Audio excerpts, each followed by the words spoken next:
China is one of the 21st century's most consequential nations.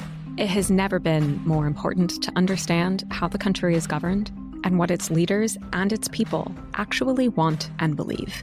Welcome to Pekingology, the podcast that unpacks China's evolving political system and the trajectory of China's domestic and foreign policy. I'm your host, Henrietta Levin, Senior Fellow with the Freeman Chair in China Studies at CSIS. This is Pekingology. I am very pleased to be joined today by Minxin Pei, a professor at Claremont McKenna College and editor of China Leadership Monitor. He recently published a fantastic and ambitious book called The Broken China Dream: How Reform Revived Totalitarianism. The book traces the evolution of China's political and economic system through the post-Mao era, arguing that an eventual return to totalitarianism was essentially guaranteed by the way in which the party went about pursuing reform and opening starting in the 80s. It's an incredible book. The argument itself is very compelling, but the book is also a rich historical study of how Chinese elite politics have evolved over the past few decades. Minxin, thanks for coming back on Pekingology. Thank you very much, Henrietta, for having me. We like to start all of our episodes with a question about how our guests came to be China experts, but you already talked about that when you came on the show last year to discuss your last book, The Sentinel State, and everyone should listen to that if you haven't already. We'll link it in the show notes. So today, I'm hoping to start on a slightly more theoretical level. You mention at the end of the book, in the acknowledgements section, that you've gone through a significant evolution of your own thinking about the fate of China's reform and opening from your early days as a political scientist to now. Could you briefly tell us how you used to think about reform in China going back to your 1994 book, From Reform to Revolution, and how and why your perspective has evolved to the point that we see today in book number 5, The Broken China Dream? I started out being quite optimistic about China. Like most people, what was happening in China in the early 1990s gave us some hope that China could actually go down a very different path toward a more prosperous but also freer society, that is, through the path of economic modernization. My first book was a comparison of the reform in the Soviet Union, which ended in the collapse of the Soviet Union.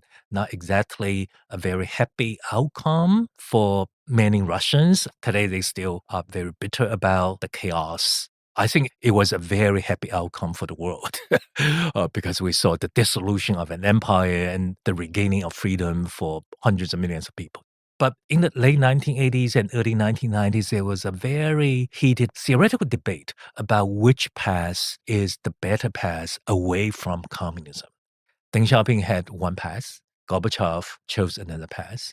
So in the early 1990s, I think the prevailing wisdom was that the Chinese path was the more sensible one.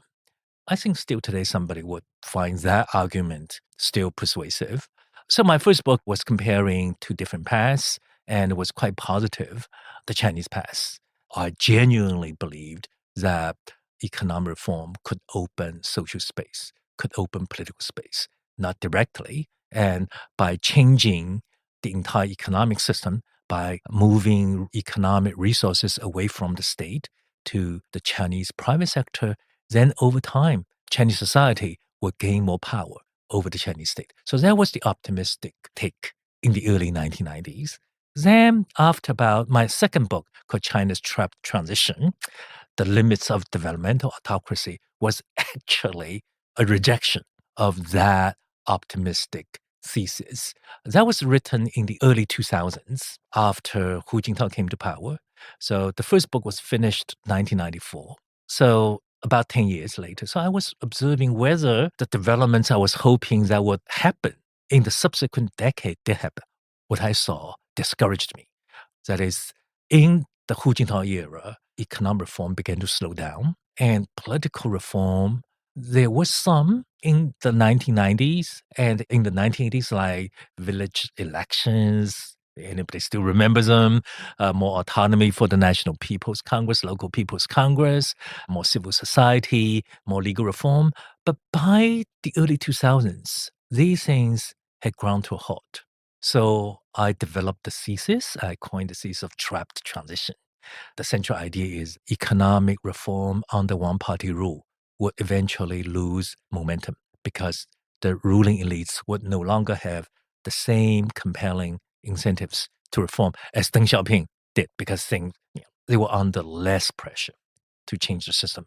At the same time, the political costs of reforming the remnants of the old system were much higher because they would be dealing with the core components of the old system, much more resistance. So that's the second book. So the third book was even more pessimistic because I looked at corruption. How come economic development under one-party rule gave rise to not just pervasive corruption, but a unique form of corruption that is collusive corruption, that you had groups of people inside government, also party officials and businessmen colluding with each other. So that's the crony capitalism. So eventually I concluded economic modernization under one-party rule would not only slow down economic reform, but also would lead to crony capitalism. So this book, now coming back to this book, is that it's really a summary of my own intellectual journey. So it's told chronologically how one period would lead to another period, and I try to uncover, explain the underlying logic between each different distinct period. Diving into the book, to start in the 80s, in your view, what were the economic and political institutions of totalitarianism that were in place at that time? And how did Deng's economic and political reforms interact with those institutions? Yes. The 1980s, when you look back, was a very unique decade. In the book, I call this the decisive decade because what happened in the 1980s actually created conditions for later developments, but also limited options for future leaders. Also, the 1980s was the only decade in which China had multiple paths. The least realistic was actually the liberal path, but the other two paths was the sort of Deng Xiaoping path, which is neo-authoritarian rule, one-party rule, but fortified with capitalist economic development. Then you had the much more traditional path advocated by hardliners like Chen Yun. They advocated a return to the 1950s. So this is some overview of the 1980s. So in terms of political institutions, what happened in terms of political institutional change was that Deng Xiaoping decided that he would not want to dismantle the totalitarian institutions, which would mean party control of the government, party control of the military, party control of the judiciary, party control of information, party control of ideology. That is sort of the traditional components of totalitarian rule would be maintained. But Deng, being very pragmatic, said, okay, we're going to preserve the institutions, but we're not going to continue the practices. There is a real distinction between totalitarian institutions and totalitarian practices. This is very similar to the post-Stalinist Soviet Union and the Eastern Bloc in the 60s, 70s, that they kept all the key components of a totalitarian system, but they did not do the kind of personality cult, mass terror campaigns, as was the case under Stalin's rule. So in the 1980s, you had a very weird combination. That is, the totalitarian system was maintained. It was dormant. Totalitarian practices were suspended, but this meant that at some future point, if the leaders wished to, they could always revive the practices. They could rely on the same underlying totalitarian institutions. I mean, we saw this happen in the Xi Jinping era. The 1980s, as I said, was a period in which the liberal path was possible, but eventually did not happen. That's because at that time, two very unique individuals, Hu Yaobang and Zhao Ziyang, genuine liberals, were in charge of the party's day-to-day affairs. They did not have the ultimate decision-making authority, but they were on the front lines, managing the party's day-to-day affairs. So they managed to create an atmosphere of relative tolerance. The 1980s, in retrospect, is the freest decade in post-1949 China. And we've not seen a similar decade.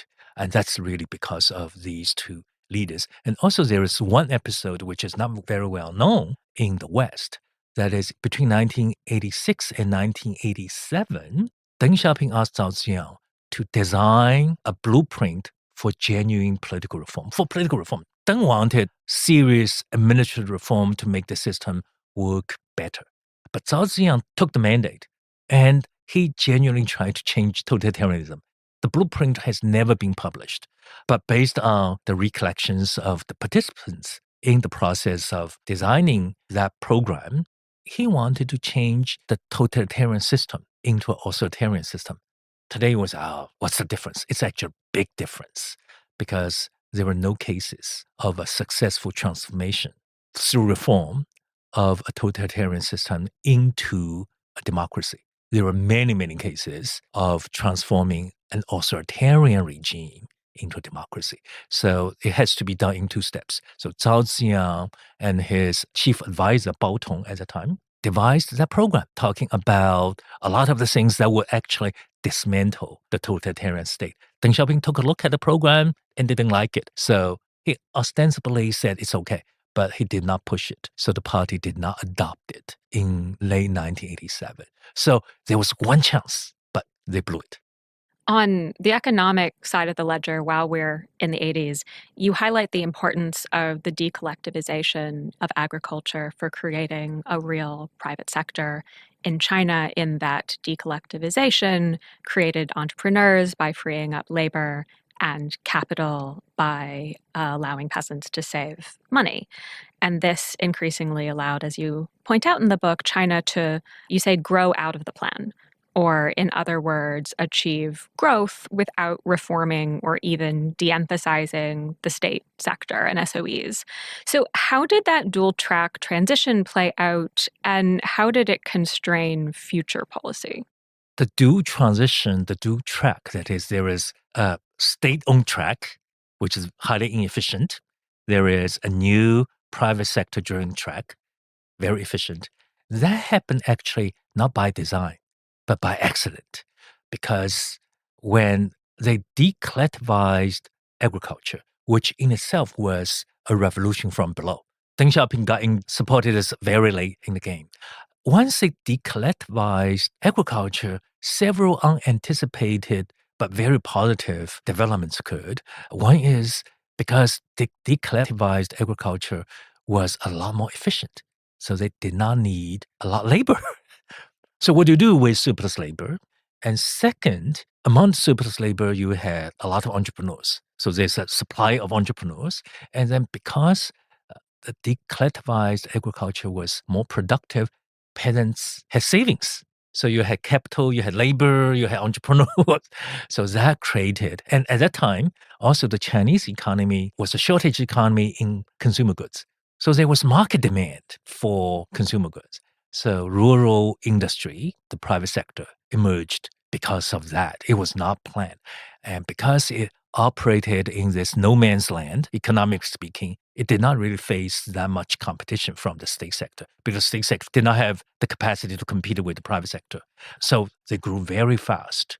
And over time, I think by the end of the 1980s, they already produced roughly the same amount of industrial output. Deng Xiaoping later recognized that this was a really positive development. And he said, the Central Committee did not take credit for this development. So that is what I think Barry Dalton said, growing out of the plan. When you look at China's history of reforming state-owned enterprises, it's a history of failure. So now how this development constrained the later development, that is because reforming state-owned enterprises is always politically difficult because this is where the so-called Leninist commanding heights are located. But because the development of the private sector delivered this sustained period of growth, the Chinese Communist Party did not have the burning incentive or the courage to deal with a very difficult political task. So over time, the task became even more difficult. And because the party controlled the allocation of resources, so what happened is that they would use the private sector's efficiency through the fiscal system, through the banking system, to subsidize the state-owned enterprises. So we have this very paradoxical development, that is, the state sector is kept alive today. But the state sector today is actually very big. We're talking about 25-30% of GDP, and the Chinese GDP is roughly 20 trillion. So we're talking about roughly $6 trillion economy. And it's all in vital sectors. So today, the state sector is tied in with the Communist Party's own survival. So that makes reforming even harder. So I think in the early 1980s, probably it was easier to reform at that time than today, because today, if you reform this, and political risks are much, much bigger. So you have this problem of a very dynamic sector existing along an extremely inefficient sector, which happens to be the economic foundation of one-party rule. So the decision to avoid dealing with the more difficult problem of reforming the state-owned sector made the state sector almost impossible to reform in the future. And you've mentioned that the 80s may be the only period of time during which different paths really were available to China's development path. And those options start to close down definitively, of course, in the wake of the 1989 Tiananmen protest and the massacre that followed, in part, as you mentioned, because of the ejection of liberals from the party and the government. And they've never really returned. I wonder, do you think China's path could have looked meaningfully different if Hu Yaobang died a few years later? No, it's not Hu Yaobang. I think Hu Yaobang probably he could not be salvaged, because when Deng got rid of him, it was end of 86, early January 87. I think we really need to look at Zhao Ziyang. That is, now just imagine Zhao Ziyang did not go to North Korea. It's actually the turning point of Zhao Ziyang went to North Korea. And when he was away, Li Peng organized this political Politburo standing committee meeting. And then he went to Deng Xiaoping, and Deng Xiaoping said a bunch of things, very, very tough, hardline. Li Peng took notes, got them published in the infamous April 26 editorial. So had Zhao Ziyang not gone to North Korea, this would not have been published. And subsequent student protests, their explicit was the retraction of the editorial. It was impossible. So Zhao Ziyang had to work very hard to get up. So I think had Zhao Ziyang survived, even though I think he was politically precarious, he did not lose Deng Xiaoping's confidence before the trip. So had he survived, because he would be the party chief for 87, 92. So the person who would succeed him would be Hu Qili, another liberal, who voted against martial law. Only two people voted against martial law, Zhao and Hu Qili. Hu Qili was switched. So 92 would be Hu Qili. So Hu Qili would be there, 92 to 2002. So there would be no Hu Jintao era, right? Reform could have deepened, and you would not have Jiang Zemin. Probably you are not going to have Xi Jinping, right? It would be very different. So you have very different leadership lineup. And I don't think China would have been stuck in this path. And all the revolutionaries would have died off by 2000s. So the liberals would have a relatively clean slate. And had Zhao Ziyang put in place, after the old revolutionaries passed away, Zhao Ziyang would have the power to implement his two-step solution, turning China into an authoritarian regime first, rather than sort of sticking with totalitarian regime. But the North Korea trip did happen. And so here we are. Now moving ahead to the period between Tiananmen and the rise of Xi Jinping, you argue that China was developing a neo-authoritarian system. What does that mean? Okay. Neo-authoritarianism in China was very popular in the late 1980s.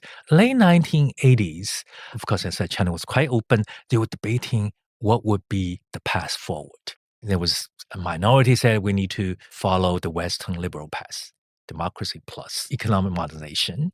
By that time, the sort of Stalinist, totalitarian path, so going back to the 50s, lost its appeal.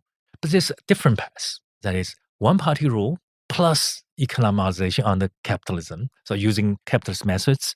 And so that's new authoritarianism. Empirically, they pointed to very success stories of East Asia, the Four Tigers, Taiwan, South Korea, Singapore, Hong Kong. All of them developed without democracy. So the idea was that capitalism plus enlightened dictatorship could produce economic miracles. And that was Deng Xiaoping's idea all along in the book. Zhao Ziyan checked with Deng Xiaoping. Deng Xiaoping said, oh, that's my idea all along, but I don't want to talk about it. So Deng Xiaoping had that vision. He was firmly convinced that only the Communist Party could mobilize the resources, maintain stability, and make tough decisions. His biggest objection to democracy was that democracy could not get things done. So now the formula for success is one-party rule plus capitalist economic development. So that's neo-authoritarianism.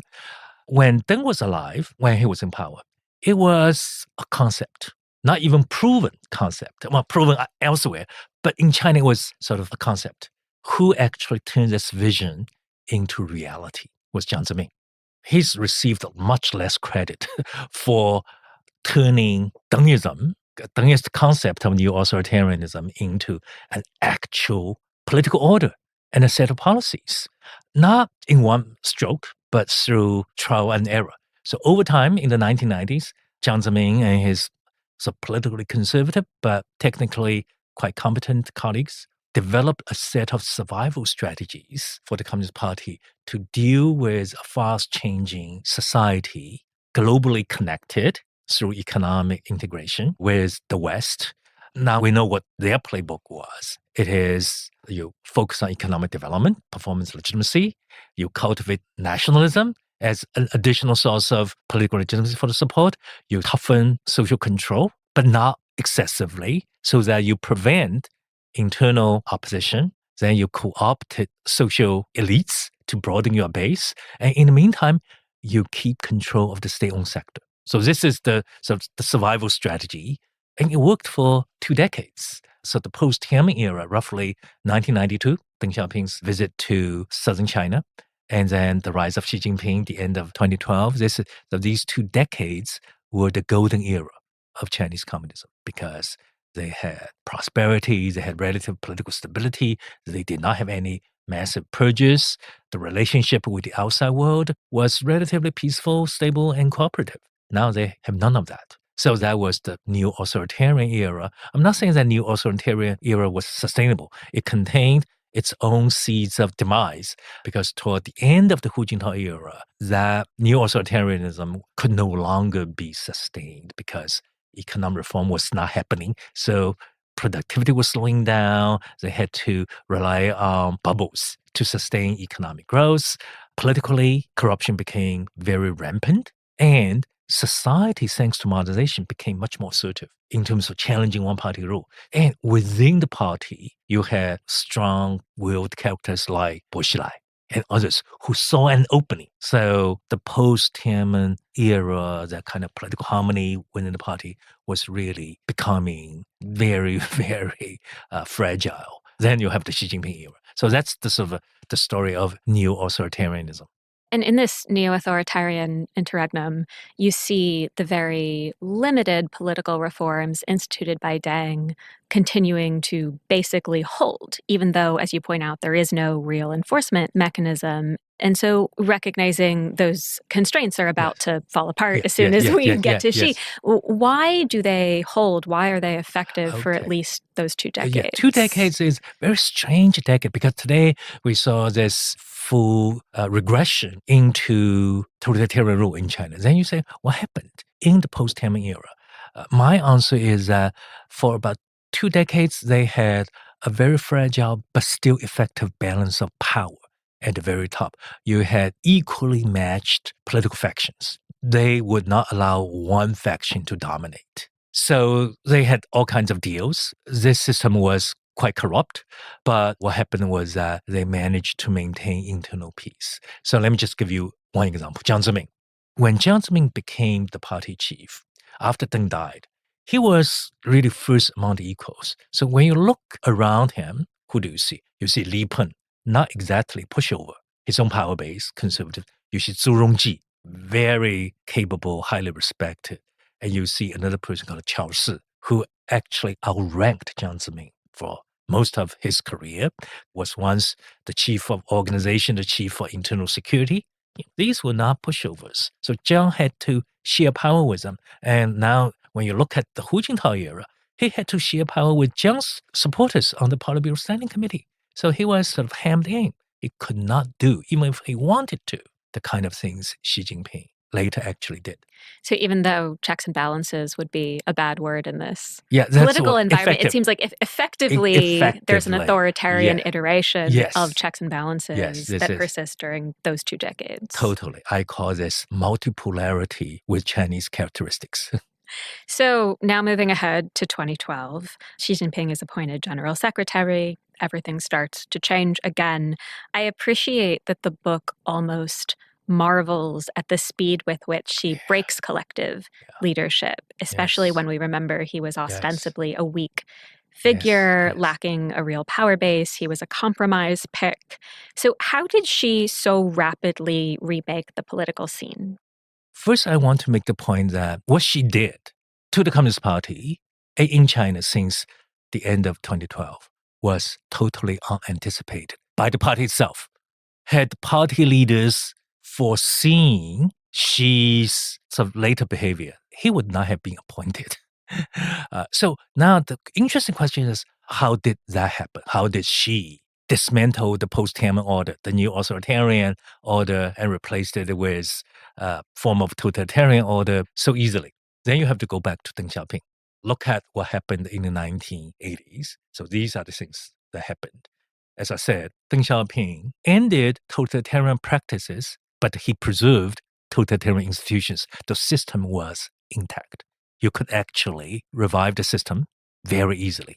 My analogy is that the system was like this machine with its power source cut off, but it was not dismantled. So all you need to do is to flip back power and it would spring into action.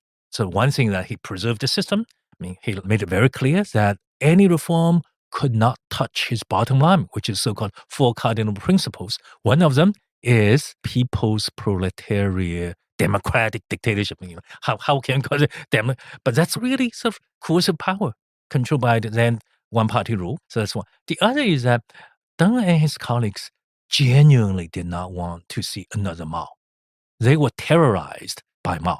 So they wanted to put in a system that would prevent the rise of a future strongman. However, they did not devise clear enough provisions, rules, norms. For example, the misconception in the West that the Communist Party had age limits, term limits. That's wrong. When you read, age limits do not apply to senior leaders. Term limits applied until 2018 only to the state chairman or the president, the least powerful position of the all 3 now Xi Jinping holds. So in other words, you don't have explicit limits. Then the other problem is how do you enforce it? They don't lay out detailed provisions about what happens to those leaders who violated these norms and principles. One of them is the principle against personality cult. And then third is that Deng was so dead set against liberalization, democratization, that within Chinese society, within the Chinese state, they don't have so-called third-party enforcers, an independent judiciary, like civil society, like opposition party. So the conditions you need in order to prevent the return of a Mao-like figure exist on paper only. They do not exist in reality. So when Xi Jinping came back, he tested against that edifice. It crumbled. And then, of course, any politician, initial success would lead to future success. So all he needed to do is to systematically push against the post-Tiananmen order, dismantle it piece by piece. So by 2018, when he abolished the presidential term limit, he was effectively sort of the second coming of Mao, so to speak. And you often refer to the Xi era not only as totalitarian and not as neo-Maoist, but as neo-Stalinist. Yes. And in some ways, it's clear why you would go in that direction. For example, the perpetual purges that are a key feature of Xi's rule are certainly reminiscent of a Stalinist era. But if you were to ask a random person in China about their experience of government, maybe outside of Xinjiang and Tibet, and compare that to a resident of Stalin's Soviet Union, I think you'd see vastly different experiences, vastly more personal freedom, at least in certain contexts in China. And of course, it's also interesting that you went with Stalin rather than Mao. So I'm just wondering how you reached this conclusion that Xi is walking ultimately in Stalin's footsteps. Okay. First, I want to distinguish Xi from Mao. Xi is obsessed with stability. Mao delighted in chaos. So Xi would rely on state coercion. Mao would rely on mass movement as the primary instrument of policy. So you often hear in comments in Washington that certain elements of Xi's rule are like reminiscent of the Cultural Revolution, when you see forced confessions, that kind of thing. But it sounds like you're saying it's really the opposite. It's the opposite, because I think she would never allow Cultural Revolution type chaos. Actually, it's reminiscent of Stalin's show trial. You look at those confessions, and unfortunately, we don't have TV footage of the show trials in Moscow, in the Soviet Union in the 1930s. So why sort of he's closer to Stalin than to Mao? It's always, he's not a replica of Stalin. First, I think, I'm not saying he's totally unlike Mao. He liked Mao in the sense that he liked personality cult. And Stalin shares that. So you tick that box. When you look at Mao, Mao did not like constant purge. Mao liked just one big purge, the Cultural Revolution. Stalin was constant purge. Xi Jinping is perpetual purge. So that's another one. And another thing that would put him sort of closer to Stalin than to Mao, that is foreign policy ambition. Mao did not have the foreign policy ambition because China did not have the power. Stalin had the one, and now Xi Jinping has clearly a far more ambitious foreign policy agenda than any Chinese leaders before him, and it's because of China's power. So that's, I think, on these three sort of points, he's closer to Stalin than to Mao. I hate to use, but I have to use words like Stalinist and neo-Stalinist. We just don't have good enough words to describe that kind of individual. In the book, I try to make some modifications, subtlety, nuance, so that we know he's similar but not identical. Charting his own path Yes. as well. Your book tackled modernization theory in a really interesting way. And this theory suggests that economic growth should create more fertile ground for democratization. And so China is the obvious counterpoint to the theory. But throughout the book, you highlight interesting moments in which economic growth did seemingly catalyze the emergence of pro-democracy social forces. But ultimately, through various means, the party prevents these movements from growing into organized political opposition. So how do you think about this imbalanced dialectic between civic engagement and coercion from the state? When you look at what economic modernization has done to China, you'll find two contrasting pictures. On the one hand, the political system itself, it's stagnant. It hasn't changed that much. But at the same time, you look at Chinese society, it's vibrant. It's full of diverse forces. It contains, you might call, seeds for more political opening. And you actually see much more active forces of resistance, both in the central part of China, Beijing, Shanghai, those big parts, and also on the periphery, the ethnic minority areas. So I think modernization does, if you give modernization its credit, it does create societal pressure for change, but that's not enough. That's totally far from sufficient. It may not even be necessary. The most important thing for democratization to happen, when you look at the actual cases, is not modernization. It's decisions made by the ruling elites. When they are ready to democratize, they will. If they are not ready, if they are resistant to democratization, as the Chinese leadership was after Tiananmen, they would put down any challenge to the party's authority with force. We saw this not just in the case of social protest, pro-democracy forces like Liu Xiaobo and others. We saw this with Falun Gong. right? Not explicitly pro-democracy, but clearly a very well-organized social force that could challenge or threaten one-party rule. So that's why I think if we want to make the connection between modernization and democratization, we have to treat it in a much more sophisticated way. That is, you look at the social effects, very positive. But you have to say how modernization changes the political calculations of political elites. That's a very different matter. A few months ago, we had Ron Emitter come on Yes. the show and talk about his latest foreign affairs piece, which argues, as I'm sure you know, that the generation of CCP cadres who came of age in the more open period of the 80s and 90s will start to assume real decision-making roles soon. And as a result, we may see the party return to a less totalitarian, still authoritarian, but more open version. Is that what you would expect to see? I would count less on generational factors. Generation factors make a difference. But I also been struck by how power can corrupt people. That is, you don't have to look very far. You just look around, and then once you get into power, you think very differently. The kind of values you used to sort of uphold might no longer be dear to you. You might actually value power a lot more than other things.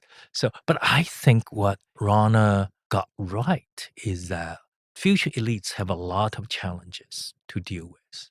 Now, Deng Xiaoping came to power. So we have to look back at history in order to have some idea how future Chinese elites will choose their path.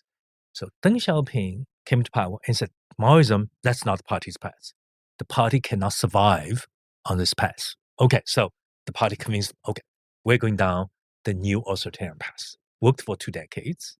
For one reason or another, Xi Jinping came along and said, that's not the path for us. I'm taking you back to the totalitarian path. We don't know how long he will hang around. 2 decades, 25 years, 30 years. By the time he's gone, and it's very likely he will leave China in a big mess. Then the party will be faced with another existential choice. We've tried 3 things. The Maoist path, the Dengist path, and the Xi's path. None of them has really worked. So what shall we do? We can go back to the Dengist path that appears to be the path of least resistance, but it probably would be pretty difficult because people would say, well, that does not solve the problem. So we might see a fourth path. What that is, I don't know. But because they've tried 3 business strategies, none of them has delivered sort of long-term, enduring, what should I say, peace, security for them. So they may have to. So I think it's right to sort of look at how future elites will do. Most likely, they're not going to be driven by their values, but by their existential need for survival. I think we'll have to wrap there. Thank you so much for coming on the show. Thank you for having me on the show. To our listeners, I really hope you will read the new book, The Broken China Dream, How Reform Revived Totalitarianism. It's a fantastic read.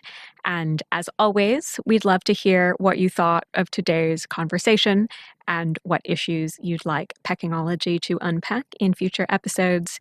You can send your ideas to peckingology@csis.org.